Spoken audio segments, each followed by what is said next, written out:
Welcome to Money Hangout. This is a weekly interaction with our readers, visitors to our website to help you discuss and understand personal finance and investment issues. This is brought to you by Birla Sun Life and Value Research. The whole effort is to help you understand things which become so noisy, and the last week has been a very noisy time. Demonetization happened.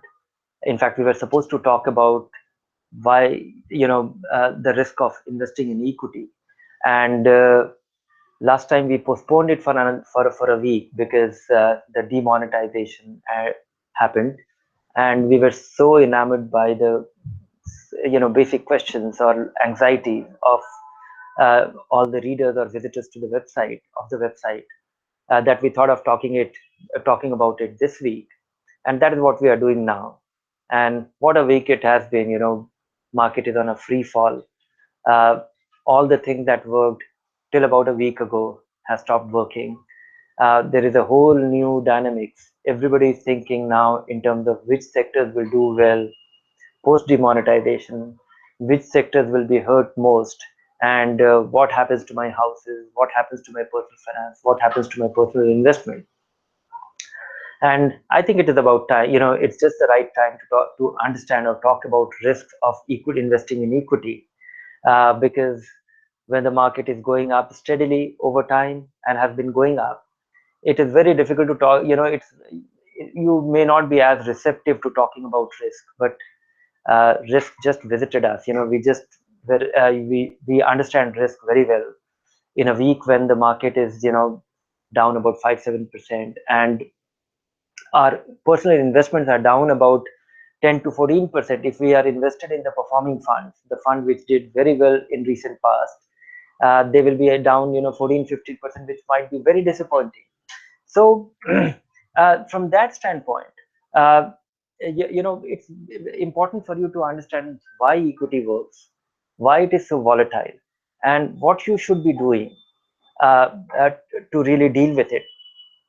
uh, because why equity turns out to be the best performing asset class, simply because whenever you buy equity or an equity fund, buying an equity fund means that you entrust your money to a fund manager who is responsible for investing that money in a set of companies. So you indirectly become the owner of those companies in a proportionate way. So the reason why equity works is you are the owner, and owner always makes more money than it must be profitable for him if he's borrowing money. If I set up a business, I will borrow money only when I will be able to more return for myself. By borrowing that money, I can actually it will the leverage, the borrowing will enhance my return, which means the return on my equity will get will multiply, or will get magnified. The leverage might help. So that's one thing. The other reason why equity does well over time is all the products and services provided by companies in the economy, they get adjusted to the they get adjusted with the inflation. I was buying something for 100 rupees. If my input costs go up, then I revise my price. Otherwise, and if I'm not competitive enough, I get phased out of the business.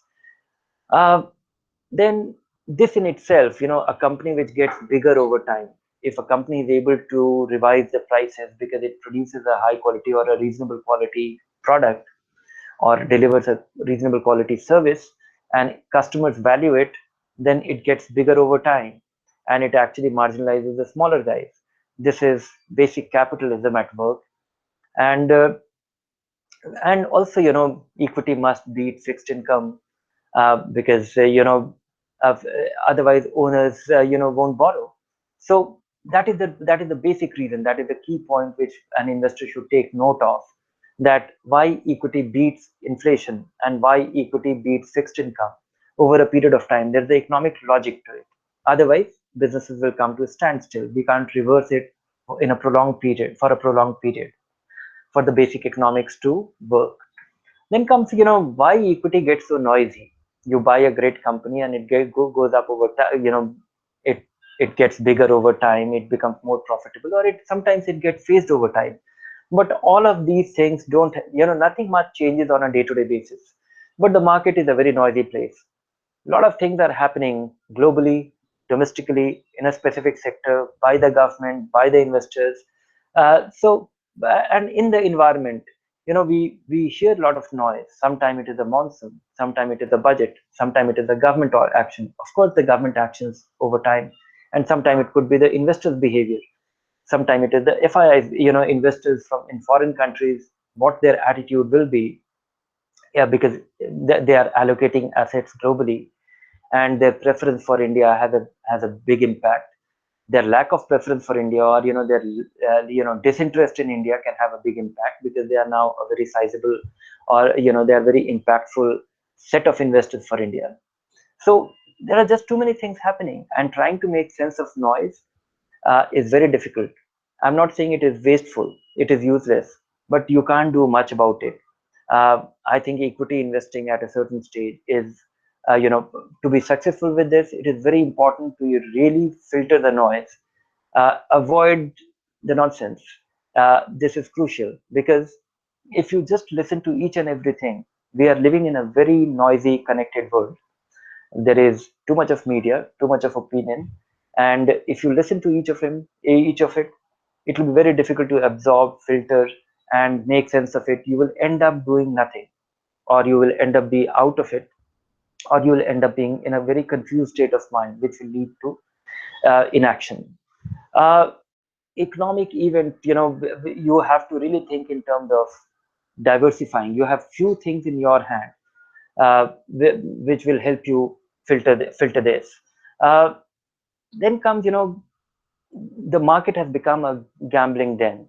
The proliferation of derivatives, the amount of, and more so in India, because all other forms of speculation is banned in this country. It is illegal.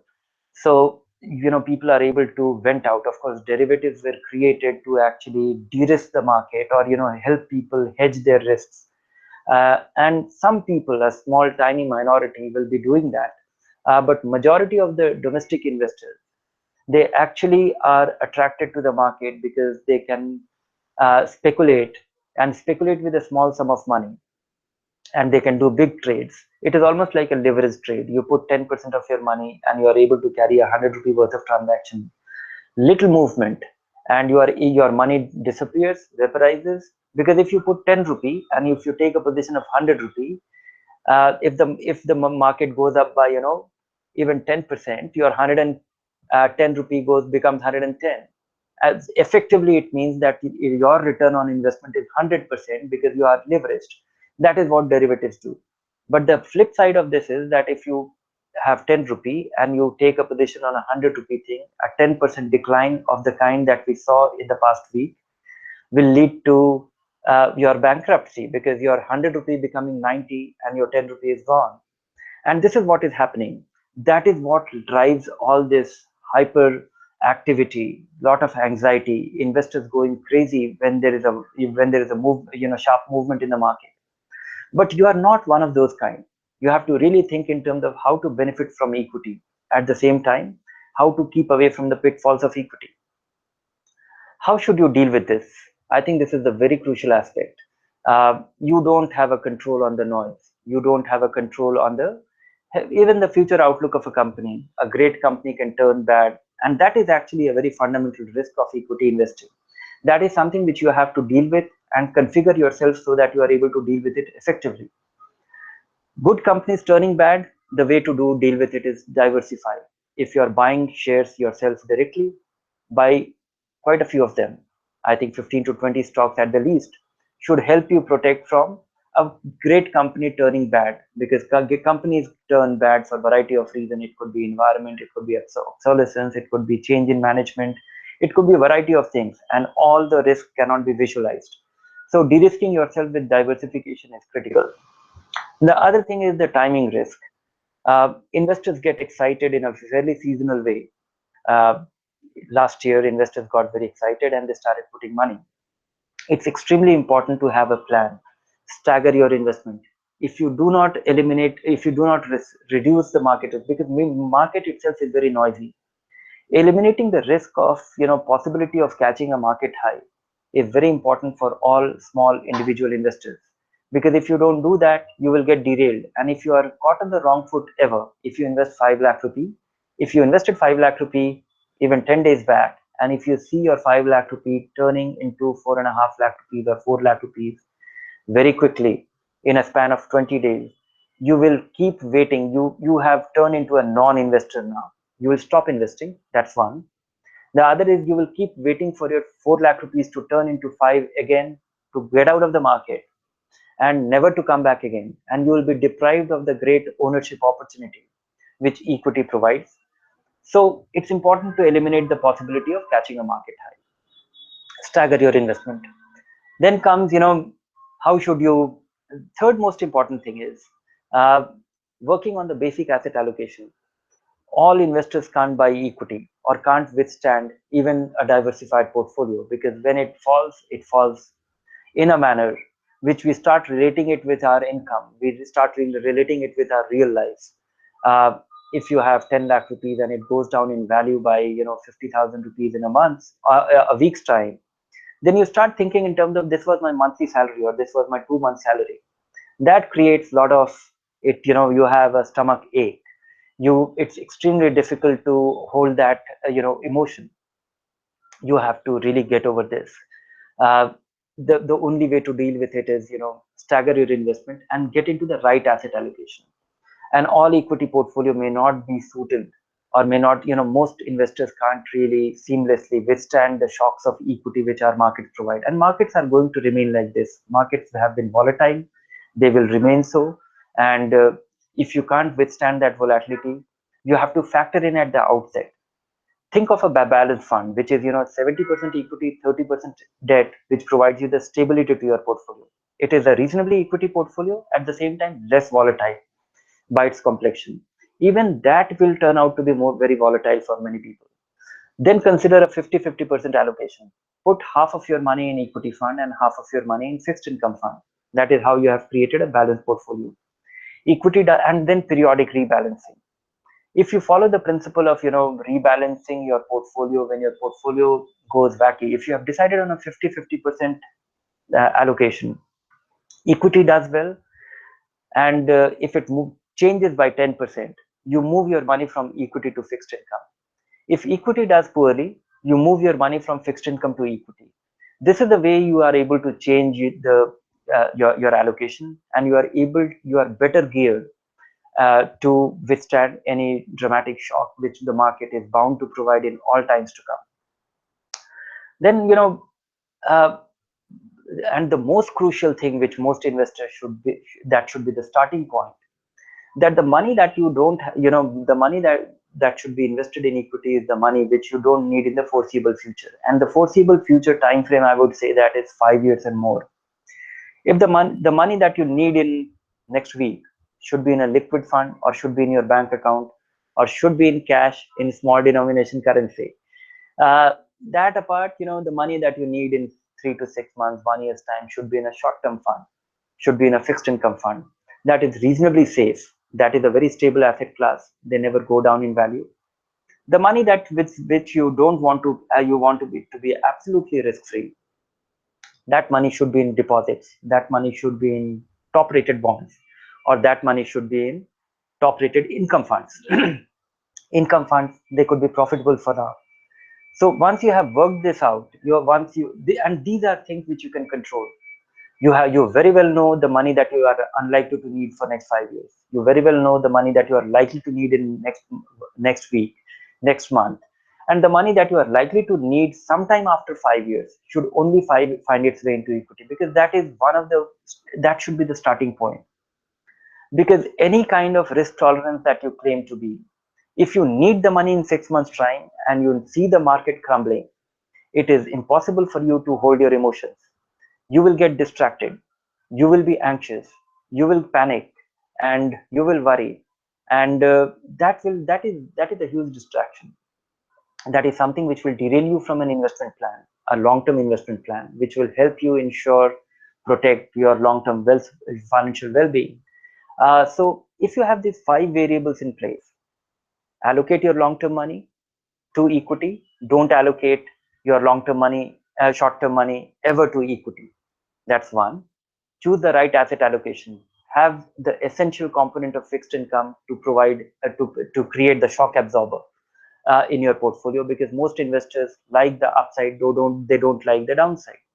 So it's important to work on that asset allocation before you start. And maybe most starting investors will do well with a balanced fund that will something like Birla Sun Life 95, or HDFC balanced, or things like that. And so they don't crumble when markets fall freely. Third is be regular, never invest lump sum, where large amount of money if you're in the initial phase. Once you are done with, once you have been an investor for 4 or 5 years, then I don't think that, and that money is going to be invested for 10, 15 years. Lump sum is not a problem, but investing lump sum money, a large amount of money at the outset, becomes a big psychological blow, and that derails you. So if you do these 3, 4 things, investing regularly, in diversifying, choosing the right asset allocation, and the starting point, taking care of it, you will be fine. In fact, the market fall of the kind that we have seen, I think it's a great opportunity, because markets will suffer in the short run. It is completely unknown, because we have never experienced what has happened in the past, or what has happened with demonetization, and markets are falling. A lot of companies are, the more expensive company, richly valued companies are falling more rapidly. This will create opportunity in the market.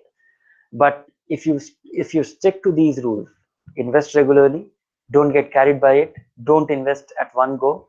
So follow these rules, and I think a lot more money is made by investing in lean times than in roaring times of the market. So all the best, get started, follow these rules, and you'll be able to mitigate the risk of equity far more effectively. Now I look forward to your questions. Uh, the question that we couldn't take last week. Sure, Dhiren. First up, Mr. Behera wants to know how to analyze the risk of a mutual fund scheme. And on a related note, Vinod wants to know how can value research portfolio manager help him reduce the risk in his fund portfolio. Uh, the way to look at risk is, risk is different for many people. The most academic risk measurement happens as a measure of volatility. That may not be the risk. One is the if you have to measure the risk of a fund, we come up with a risk grade, which is the relative volatility of the fund measured entirely on the scale of downside. We ignore the upside. We just take into account the negative, uh, you know, the fall potential of a fund, and compute it. So if but all our risk grade is a matter of, you should look at it purely in that category. When we are referring to a risk grade of very high in the small cap fund, which means among the small cap funds, this has turned out to be the fund which falls most often. Likewise, very low risk grade in that category means that it is the least, it is that fund happens to be the least propensity to fall. And so one should look at it, it should be looked upon as a filter to choose funds in respective category. Now, how can value research help you reduce risk? uh, we have 2, 3 things which you can look at. One is that by virtue of putting all your fixed income funds as well as fixed income instrument, and all your stocks and stock funds, mutual funds, it becomes difficult for investors to arrive at what is their asset allocation. Value research portfolio tracker, aggregates all your investments, your PPF, your employee provident fund balances, your NPS investment. All of that is aggregated, and based on the underlying portfolio, we provide you an asset allocation, so you exactly know what you own. You will see that you might think that you have a lot of equity fund worth 15 lakh rupees, and once you put your PPF and EPF, you realize that you actually have only 20% of your money in equity. So understanding the right asset allocation, looking at the risk grade of all your funds at one place, looking at the rating of your funds at one place, looking at annualized returns of your funds at one place. The value research portfolio manager provides you all the key inputs to reduce the risk, or maybe embrace more risk, because it gives you a clarity of understanding of all that you own. Moving on, this next one is something, Dhiren, that in fact a lot of our viewers are asking. Considering the reduction in government securities yields, is it a good time to invest in high duration debt funds? uh, Maybe not, because yeah, long duration bond funds have actually benefited the most. Long duration long duration bond funds are the biggest beneficiary of the fall in yield that we have seen in recent times, and this might continue for some more time. But the net result of all this is that the yield on your bond fund will come down once this phase passes away, because interest rates are bound to be lower. Government finances are going to improve substantially. I don't know how the demonetization will translate into extinction of these currencies, or whether it will be knocked off as a liability and government gets a big dividend from RBI. I don't know how the liability and asset balancing of, so that's a sophisticated argument which is being made right now. But that apart, uh, government finances will improve simply because there will be greater tax compliance, and maybe taxation rate changes, and interest rates will definitely come down because banking system is flush with funds. There might be still some upside if you hold long-term bond funds, but beyond that, be prepared for for lower yield from your bond funds. Thanks, Hiren. Moving on, Prasanna asks if he should redeem his equity funds that he began investing in 6 years ago for his daughter's wedding, which is at the end of next year. Oh, definitely. Not sell all his investments tomorrow. He has accumulated all his savings for the last 6 years. He should start disinvesting. Uh, I would like to congratulate him that he's asking at the right time. He should start disinvesting gradually. Exactly what he did with his accumulation, he should do a reverse of it over the next 18 months. Divide all his accumulation by 18 and redeem that much money, and put that money in fixed income funds, or even your deposit account, which will yield some lower return, but that's fine. You will be able to reach your goal uh, with least of anxiety. So the mechanics of withdrawing from equity also remain the same, isn't it, Dhiren? The way you stagger your investments while making the investment, probably the rule remains the same while withdrawing them. Absolutely. The whole idea, when you are investing regularly, you are eliminating the possibility of catching a market high. Likewise, the reverse. When you are disinvesting, when you are selling your investment, the idea should be to eliminate the possibility of catching a market high. Think of a situation that his daughter's wedding, and that happens to be the calamity day. uh, it will get very hard for him. So to be able to average your investment, to be able to eliminate that possibility of needing the money, which happens to be the worst day in the market, which cannot be ruled out. So averaging your disinvestment and averaging your sale is as important. Next up, Rajesh asks if Tata companies are good for investment and asks how he can find good dividend paying companies. Dividend yield companies, you come to value research, look at different companies, and you have a stock selector. You can pick, if you choose on any of the index names, you will get a long listing of companies. Filter them by stock dividend, but don't get carried by dividend yield of a company.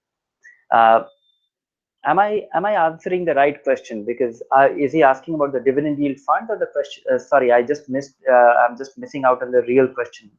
Can you repeat the question once again so that I can revise the answer as needed?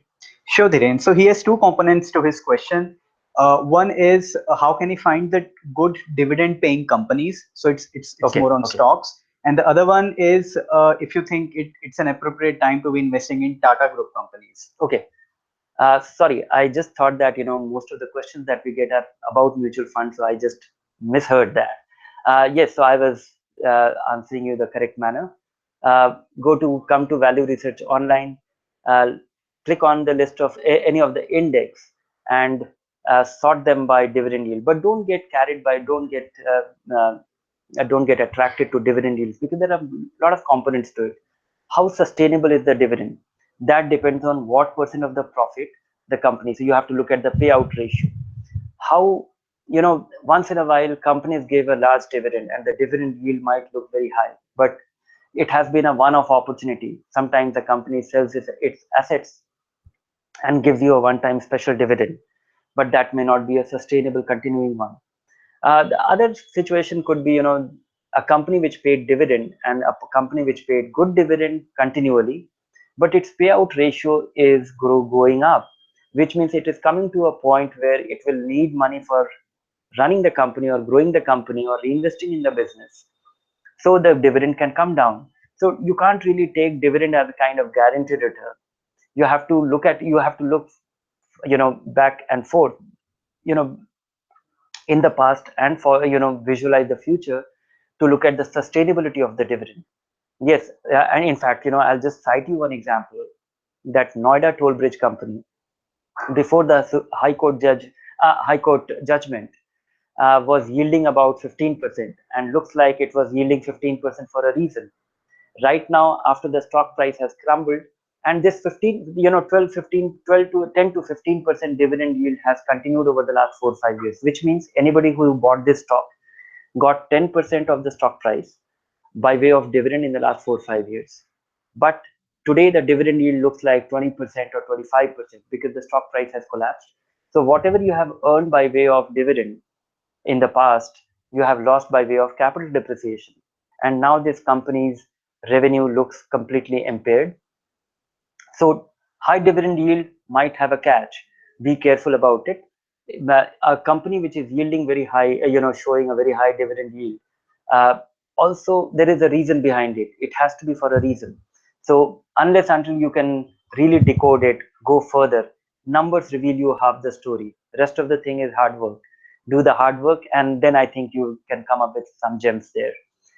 Tata companies generally, state of corporate governance in India, I think Tata still, despite the kind of dent on their brand name or the quarrel, but I don't think it is as much of an issue. Despite this big fight happening for controlling, for the stewardship of this company, these companies in the group, I don't think anything very questionable has come out as yet. Excuse me. And still I would say that they stack up well on corporate governance and stewardship relative to many other companies, and we are unlikely to see very nasty surprise here. Yes, there could be difference of opinion, there could be there could be questionable judgment, but I don't think we have ever come across a malified, which could be quite a real issue in many Indian companies. So on that yardstick, yes, if that has impacted the valuation of of some of these companies more as compared to other companies, yes, it might have turned attractive because they will weather this storm in, yeah, over a period of time. But at the same time, look at the companies. You should not be getting attracted to Tata companies just because prices came down. Don't look at the stock price. I think the basic rule which everybody should follow while buying a stock is not look at the stock price, look at the business. If the business has potential, and then that is the second filter, and then it is attractively priced, it is attractively valued, it is a deal, then go for it. If the business is a lousy one, I recall Buffett saying that buying a good company at a fantastic price is not a good idea. Next up, Dhiren, one of our viewers, now let me not reveal the name of this gentleman. He's worried about the gold in his locker and real estate prices and asks if he should exit his real estate investments in 2017. Uh, I don't know. It entirely depends on the magnitude. If you got your real estate from legitimate income, and if that real estate is an investment, I think you have to wait. You have to wait, and the wait could be very long. It also depends whether it is sellable, because my understanding is that real estate as an investment, if there is some economic activity in the surrounding, it might have some worth. Otherwise, real estate transactions are frozen for now. Whatever we may talk about it, all the champions of real estate, that people need homes, undoubtedly people need homes, but not at these prices. So market is frozen. I don't think any deal is happening. In fact, all the deal which are midway are in a mess. Somebody who has made the part payment doesn't know what to do with it. Cash component in real estate transaction was a reality, and this has turned a demonetization has turned out to be a big disruption. So we will come across a lot of desperate sellers, and that makes me think that this may just be the starting point. Besides that, real estate has undergone a lot of pain over the last 2 3 years. And the real estate regulators are coming into being. That the bill was passed not very long back. The state regulators are still not live and running. Court judgments are extremely hostile to these builders who are not able to deliver. So my sense is that this is just, I don't think this is the bottom of the real estate. And my advice is that whenever it is possible to sell, don't, you know, you don't regret taking a loss.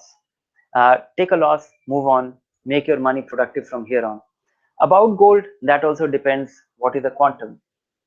If it is something which you can consume over a period, consume meaning gifting it to your daughters, spread over, wedding in the family where it can be actually put to use, because traditionally we have been a gold consumer. If you can do that, nothing like it. If it was an investment, I think it is a hard time. And legitimacy of all these transactions is a completely different story. If these are illegitimate transactions, if they are money brought, if they are acquired out of, money paid which you can't account for, then this is a different problem. You should meet somebody to solve this. Otherwise, be prepared to be on the wrong side. And I don't know what all is in store for this, because the whole objective of this exercise is to get all the unaccounted illegitimate accumulation on record. So this could be not so great time for these two investments. Moving on, Dhiren, this is again something usually high on the interest of mutual fund investors. Alicia asks, what parameters should be constantly monitored in order to know when to exit or when to stay invested in a fund? Uh, in fact, the biggest driver for somebody to evaluate should be is does not lie with the fund. You remember the earlier question that we got, that daughter's wedding is 18 months away. I have accumulated this money. You should start selling it, even if the fund is great, because 18 months time for your 6 years accumulation is a good way of de-risking completely from eliminating. So one is your goal. If you are approaching a goal, by all means, 1 year, 2 year, 3 years time, because I would say that the money that you need in your retirement, your lifetime accumulation in a fund, you should be disinvesting a part of money which you need in the next 3 years post retirement, 3 years in advance, and keep that money in fixed income funds so that you are completely free from any anxiety. Which means if you are going to retire at the age of 70, 60, and you are 57-year-old and you have accumulated all your savings, estimate how much money you need when you turn 60 till 63. If you are likely to need 50,000 rupees a month, which means you will need 18 lakh rupees in next 3 years when you turn 60, and you are thinking about it when you are 57-year-old. So put that 18 lakh rupees in fixed income fund gradually. Disinvest 50,000 rupees in these 3 years and put that money in fixed income fund. So you'll be completely free from anxiety. And after that, you will get 3 years more to think about an appropriate time to initiate the same disinvestment plan. If you follow this simple withdrawal plan, but make sure that all your accumulation, this withdrawal, your annual consumption, which is 6 lakh rupee, should not exceed normally your 6% of your accumulation. Because if you accelerate your withdrawal, you have to be conscious of that. If you start consuming 20% of your money in 1 year's time, your money will be gone. You would have consumed that money. So make sure that you are accumulating and adjusting your budgets of consumption, which is in line with all that you have accumulated so far. So you should have a appropriate withdrawal rate. You should be thinking about these goal. That is one. The other most important reason is when your fund turns bad and remains bad for a prolonged period of time. What is that prolonged period of time? I think that is a variable prolonged period of time. If there is a fund with a 5-year life and was doing exceptionally well, and you invested 2 years back, and after you invested for 1 year it was doing well, and in the last 1 year it has started doing poorly. uh, Look at it. Relative poor performance compared to other funds of similar kind should prompt you to sell your investment. But how poor? Just because market is falling, your funds are falling, that doesn't mean that you should consider selling. Because a lot of investors get prompted by the decline in value itself. But if you are holding a fund which is doing better than most other funds, you are in an excellent fund. Decline in value in line with the market is very much essential part of investing. That is what optimizes return. So relative poor performance, a decline in rating could be one of the first symbols. If a fund slips from a 5 star to 4 star to 3 star, I would worry. And a slip from a 3 star to 2 star, I'll be looking at it very closely. Then comes, longevity of a fund. If there is a fund with a 20-year compelling track record, we had a recent situation like that. I would be, I would be giving myself a year's time for relatively poor performance. I don't think a slip in performance for a brief period of time, investors should not jump on to sell. Uh, Also, future course changes. There could be a prolonged period when a fund is doing poorly. But if a fund has a long track record of 20 years and being right most of the time, I would be willing to give it little more time, but not beyond a point. I think 2.5 years is more than enough. 1 year of relative poor performance for a not so long history is a good enough for you to pull the plug. Moving on, Dhiren, we'll take one last question for today's session. Mr. Ramani is a retired person and he has investments in 4 funds. I'll name them out: SPI Bluechip, HDFC Balanced, ICICI Prudential Value Discovery, and SPI Magnum Midcap. And he's asking for advice if he should stay invested. Yes, this decline in value in the market is actually prompting people to consider. But be with funds, uh, this is a this will provide you growth with relatively superior stability. And you would have seen with your balanced funds that they have fallen less as compared to the overall market and the equity fund. You find the benefit of asset allocation. You find that you get the benefit of diversification. You get the benefit of diversification of style as well here. So if you should primarily be guided by your goal. If you don't need the money, stay put. Thank you, Dhiren. Thank you. That brings us to the end of today's session. Thank you, everyone. Do join in next week when we talk about the tax saving alternatives available to you and how you can build serious wealth while saving taxes. Thank you. Thank you.